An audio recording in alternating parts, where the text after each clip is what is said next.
October 14, 1942, over the Smolensk front, western Russia. The dull drone of Junkers Ju-88 bombers rolled across the gray morning sky like distant thunder. Frost clung to their wings, and the pale sun struggled through a veil of smoke rising from the forests below. Inside the lead aircraft, Oberst Heinrich Weiss leaned over his navigation table, tracing his finger along a dog-eared map marked with red grease pencil circles, the latest targets, Soviet industrial plants suspected of manufacturing the T-34.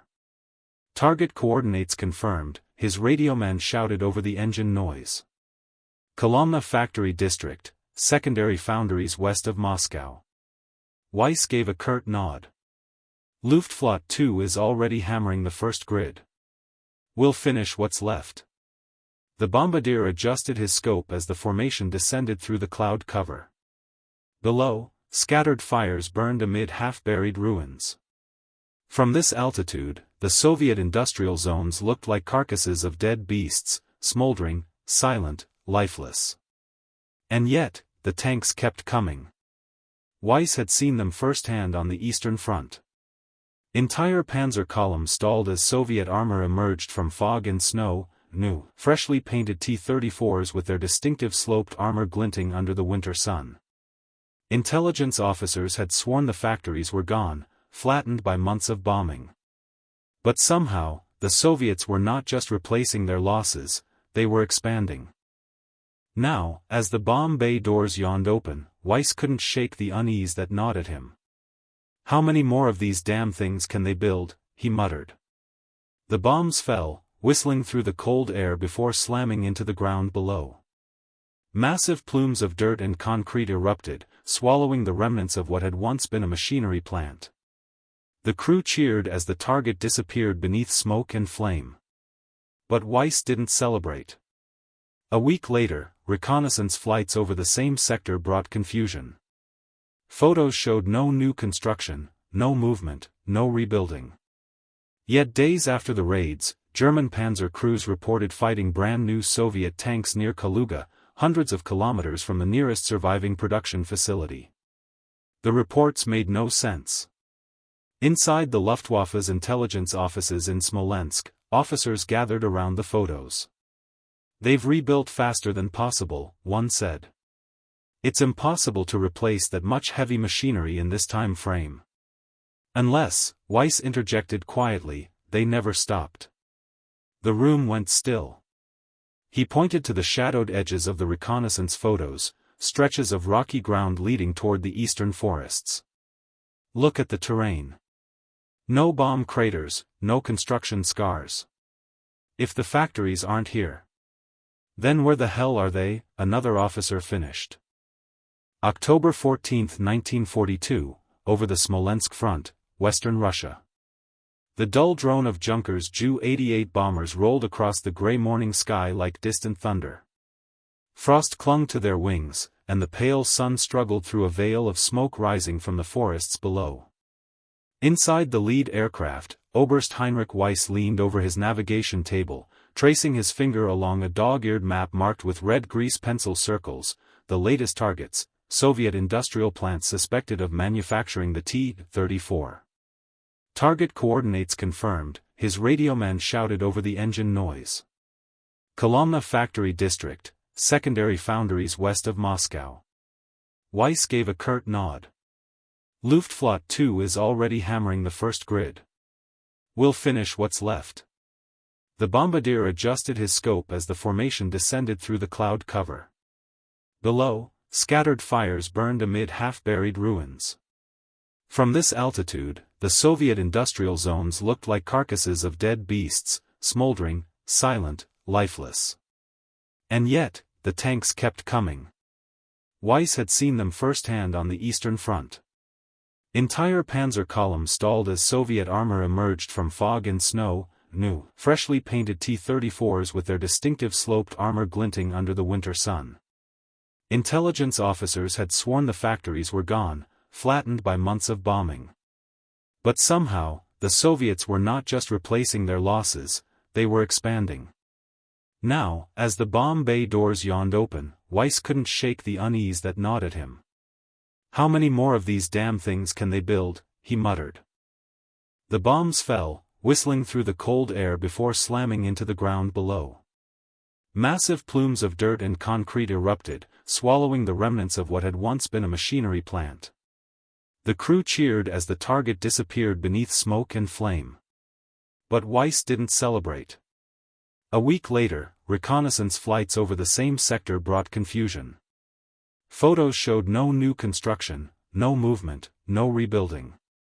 Yet days after the raids, German panzer crews reported fighting brand new Soviet tanks near Kaluga, hundreds of kilometers from the nearest surviving production facility. The reports made no sense.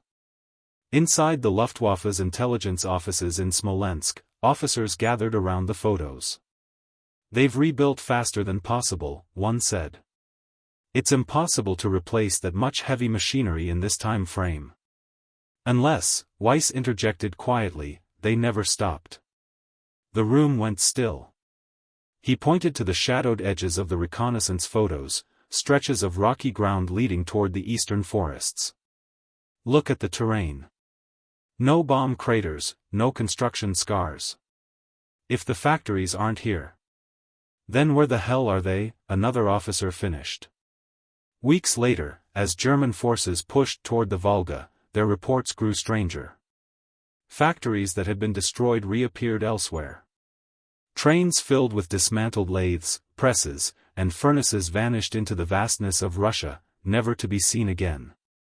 And still, from the smoke and ice, more tanks rolled westward. To the Germans, it felt as though the Soviets had discovered a way to conjure tanks out of thin air. But far beyond the front, deep past the Urals, something unimaginable was taking shape, an industrial miracle buried beneath the earth itself. October 1941, Sverdlovsk, deep in the Ural Mountains. Snow fell in thick, silent sheets over a rail yard that seemed to stretch to the horizon. Endless trains, black, groaning beasts, crept through the blizzard, their flat cars piled high with the bones of Soviet industry, machine tools, presses, cranes, and crates of blueprints wrapped in oilskin. Each locomotive wheezed steam into the frozen air as workers in threadbare coats shouted above the roar of iron. The evacuation of Soviet factories had begun months earlier, but here in the Urals, it reached its climax.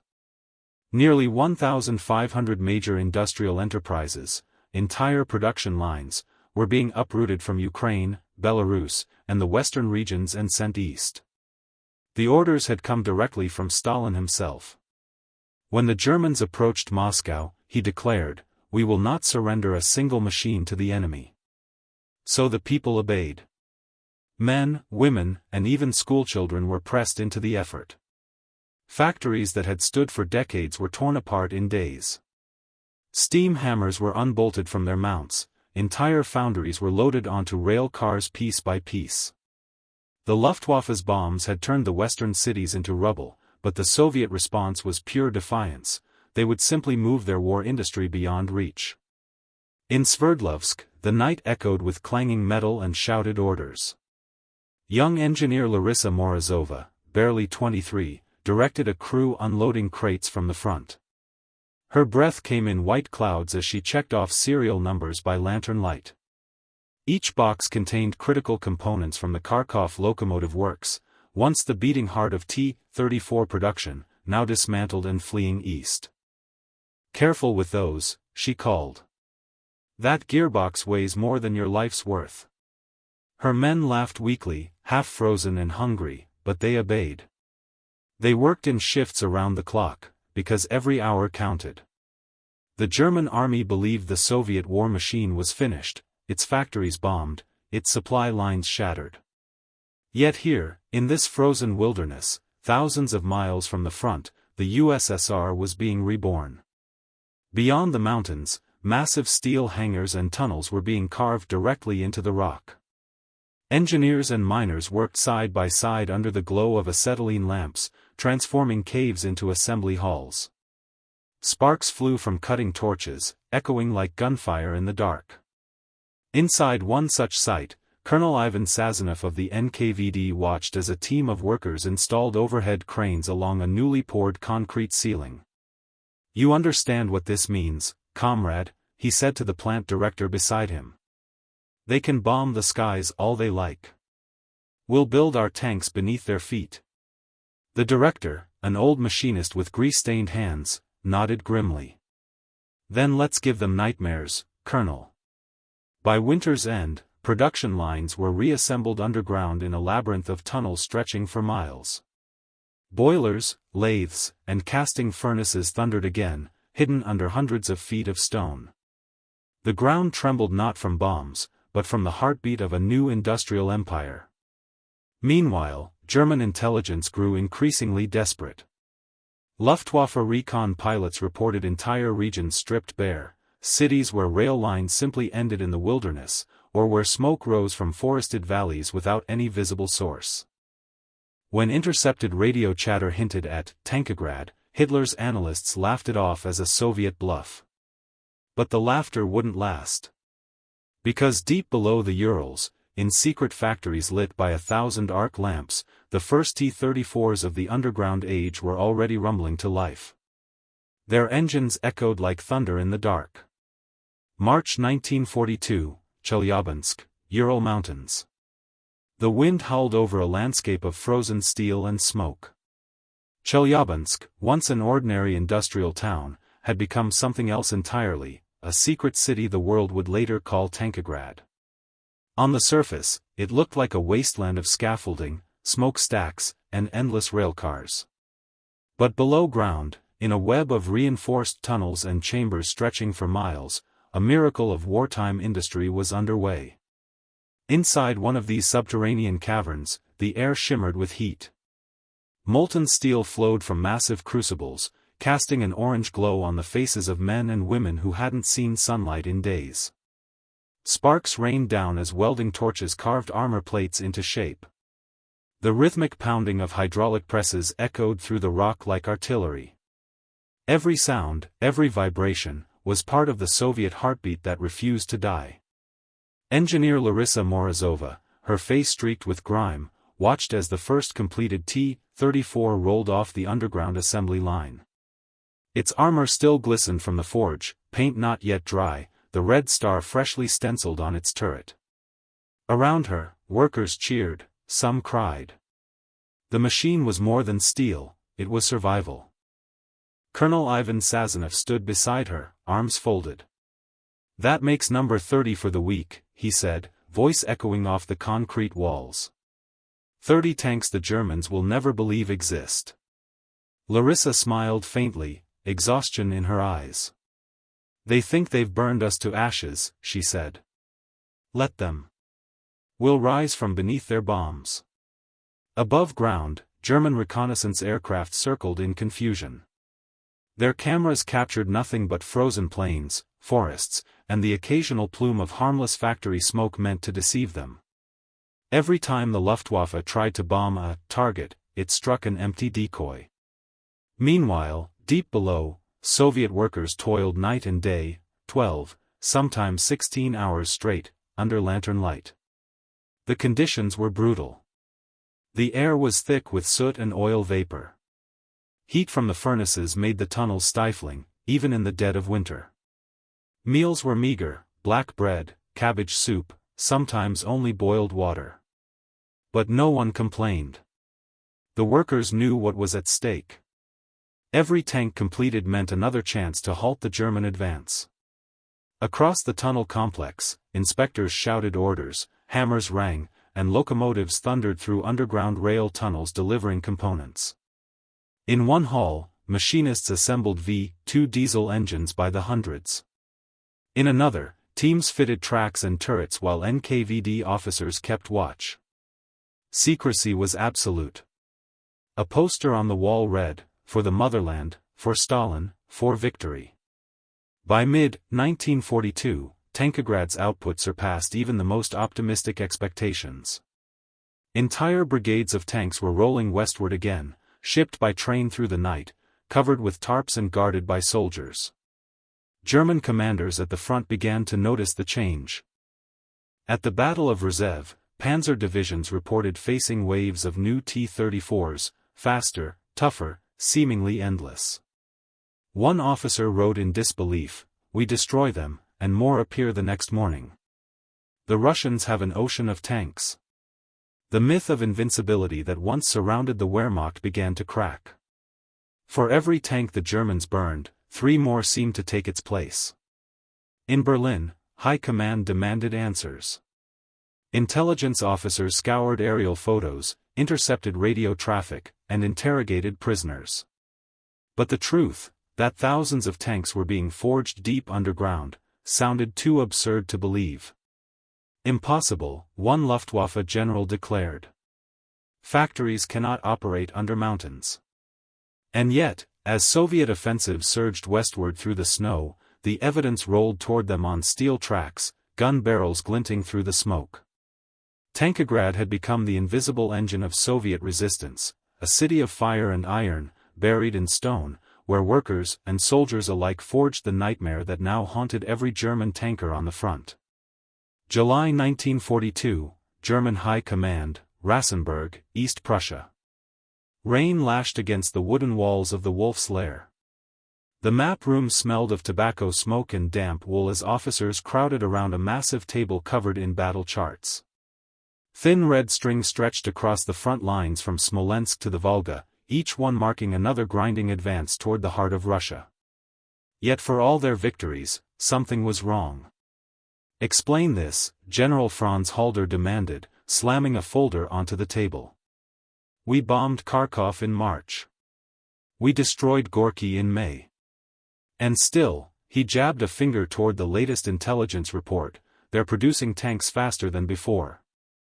A nervous Luftwaffe intelligence officer, Hauptmann Erich Donner, adjusted his spectacles.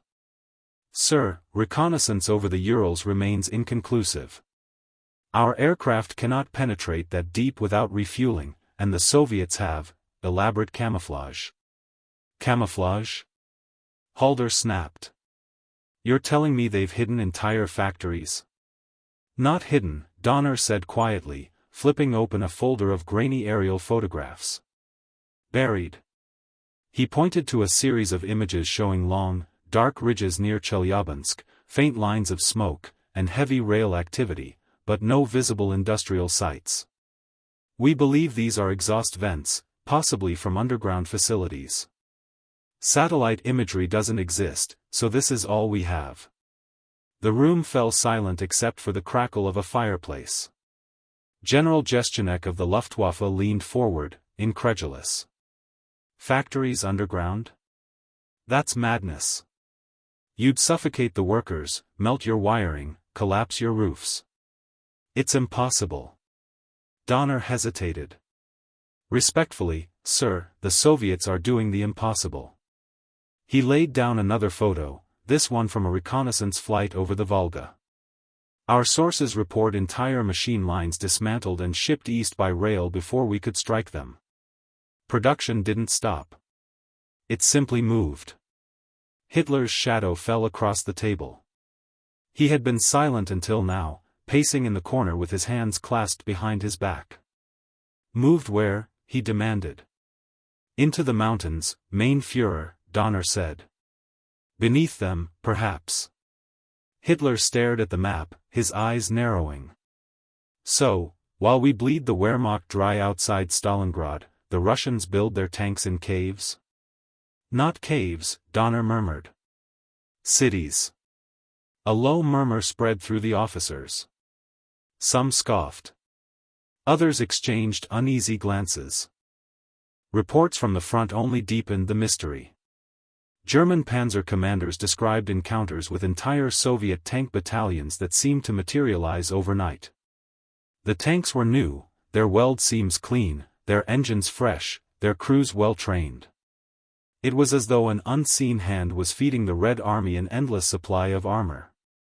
In one intercepted radio transmission, a Soviet quartermaster proudly referred to Factory Number 200, Chelyabinsk. The codename meant nothing to the Germans, who believed the real Plant 200 had been destroyed. But in truth, it was the beating heart of Tankograd, the underground fortress churning out the very tanks that haunted them. By August, the Abwehr, Germany's military intelligence service, issued a classified report. The enemy's industrial resilience defies conventional logic. Despite strategic bombing, Soviet armored production remains undiminished. All evidence suggests large-scale manufacturing facilities have been relocated to the Urals region, possibly subterranean. The findings enraged Göring, who refused to believe that his Luftwaffe could be rendered powerless. "Fairy tales," he shouted. "No one builds panzer plants underground. We've annihilated their factories, this is Soviet propaganda." But the facts told another story. On the Eastern Front, the burned-out shells of German tanks littered the snow, while waves of fresh T-34s rolled inexorably west. Every week, German intelligence grew more frantic. The Luftwaffe scoured new regions, dropped thousands of tons of bombs on phantom targets, and still the tanks kept coming. It was as though the Soviet Union had tapped into the earth itself, forging steel monsters in the depths, invisible, invulnerable, unstoppable. And by the time the truth began to dawn, it was far too late. November 1942, the Urals, deep beneath Chelyabinsk. The ground trembled, not from bombs, but from the thunder of machinery. Inside the subterranean halls of Tankograd, the night never ended. Floodlights blazed against raw stone walls, casting long shadows over miles of conveyor lines and cranes. It was a city without daylight, a living organism of metal and sweat, pulsing to the rhythm of war. In the casting pit, molten steel poured like liquid fire into molds that would become T-34 armor plates. Workers stood behind heat shields, their faces glistening with sweat, their overalls dark with soot. Each clang of a hammer, each hiss of cooling water, was another heartbeat in Stalin's industrial miracle. At the center of it all, engineer Larissa Morozova walked the length of the production line clipboard in hand, counting, always counting. "We're short 2 diesel engines," she shouted above the roar. "Line 3 is stalling." A mechanic, his face streaked black, pointed toward the far tunnel. "The engines are coming up from Uralmash. They'll be here by midnight." Larissa nodded, then glanced at the clock above the assembly bay. Midnight meant only 3 hours until the next transport train. The Red Army needed 40 tanks before dawn, and they would get 40. Colonel Ivan Sazonov entered from the adjoining tunnel, his greatcoat coated in frost. "Comrade Morozova," he called. "We've just received word from Moscow, the Germans are retreating from Stalingrad. Your tanks will lead the counterattack." The factory erupted in cheers. Even the machines seemed to grow louder, feeding on the workers' energy. For the first time in months, hope cut through the exhaustion. Larissa smiled wearily, her eyes glinting in the light of the furnaces. "Then let's make sure every one of them runs." She turned back to the line, shouting orders as sparks cascaded around her. The smell of hot oil, ozone, and burning steel filled the air. In the foundry's echoing depths, the workers sang to drown out the machines, rough voices carrying folk tunes that had survived centuries of hardship. Above ground, the landscape betrayed no hint of the titanic effort below. Snow blanketed the hills in silence. Guard posts ringed the area, and the few chimneys that pierced the surface were disguised among fake farmhouses and forest huts. To an enemy observer, it was nothing but empty wilderness. Inside, however, the forges roared without pause. Beyond Chelyabinsk, similar underground sites thrummed to life: Sverdlovsk, Magnitogorsk, Nizhny Tagil. In total, more than 1,000 relocated factories churned beneath or behind the Ural line, producing everything from rifles and artillery shells to aircraft engines and armored vehicles. Each site had its own rhythm. At Magnitogorsk, miners worked side by side with metallurgists, pulling iron ore from the mountain and feeding it straight into underground smelters. At Nizhny Tagil, entire train cars were rolled into tunnels, where welders assembled them into tank hulls in near-total darkness. And through it all, the NKVD enforced secrecy with ruthless efficiency. No one spoke of the locations. No one left without orders. The penalty for leaking information was death. But there were few who needed reminding. Every man and woman in those tunnels knew they were fighting their war not with rifles, but with rivets and steel. By the end of 1942, Tankograd and its sister factories were producing T-34s faster than the Germans could destroy them. It was the triumph of endurance over technology, of will over despair. When the first convoys of newly minted tanks rumbled east toward Stalingrad, their engines echoing through the tunnels like thunder in the underworld, the workers lined the rails and saluted. Some cried. Others simply stood in silence, listening as the sound faded into the night. In that moment, they knew, the heart of the Soviet Union still beat, not above the ground, but beneath it.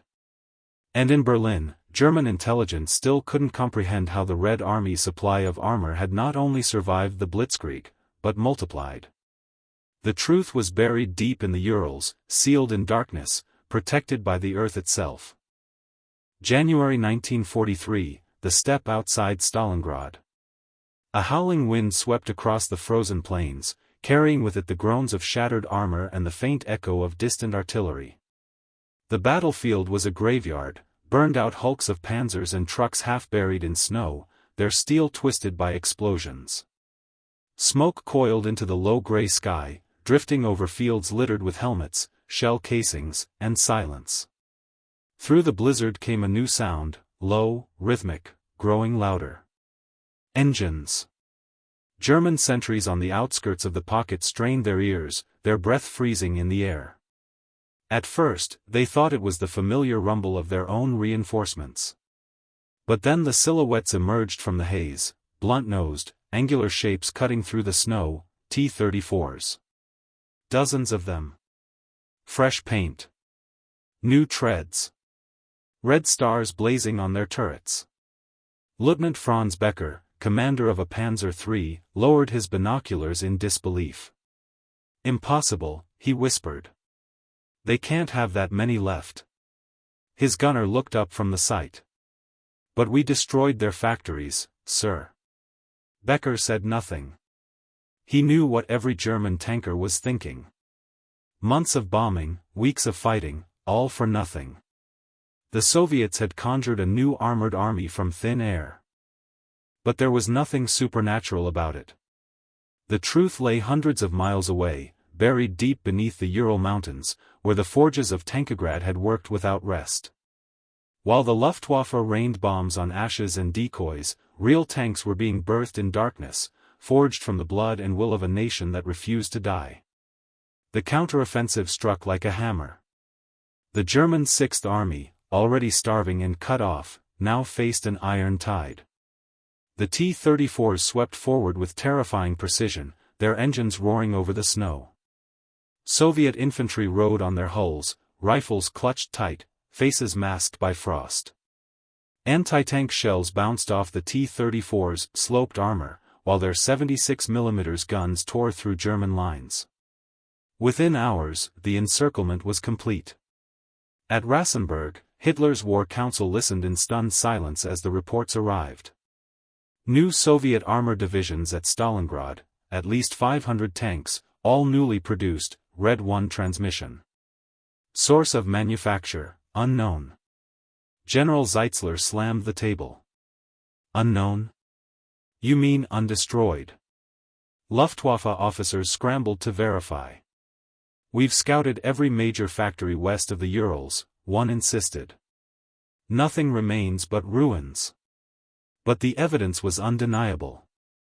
Soviet armor output had not diminished, it had increased. The German war machine, once the master of Europe, now faced an enemy that could rebuild faster than it could kill. As the T-34s pushed the Wehrmacht back across the steppe, German soldiers whispered of phantom factories, ghostly forges buried under mountains, where tanks rolled from the earth itself.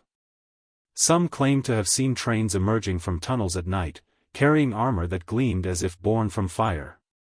It was no myth. At Tankograd, Larissa Morozova stood beside Colonel Sazonov on a ridge overlooking the subterranean rail yards. 1,000 workers filled the tunnels below, their faces lit by orange furnace glow. Trains loaded with tanks creaked forward toward the front, their wheels screeching on the rails. Stalingrad was only the beginning, Sazonov said quietly. They thought they could bomb our heart out of existence. They didn't realize we buried it where no bomb could reach. Larissa nodded, her voice steady. Let them come again. We'll be waiting. Above them, the muffled thunder of departing trains echoed through the stone, each one a promise of vengeance heading west. For the first time since 1941, the balance of the war had shifted. The Reich's offensive momentum had broken. The Soviet Union had not only survived, it had outbuilt, outlasted, and outsmarted one of the greatest war machines in history.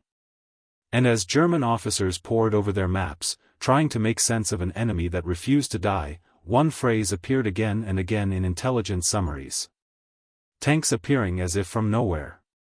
They didn't come from nowhere. They came from the underground heart of Russia. From the forges of Tankograd, where victory was born in the dark.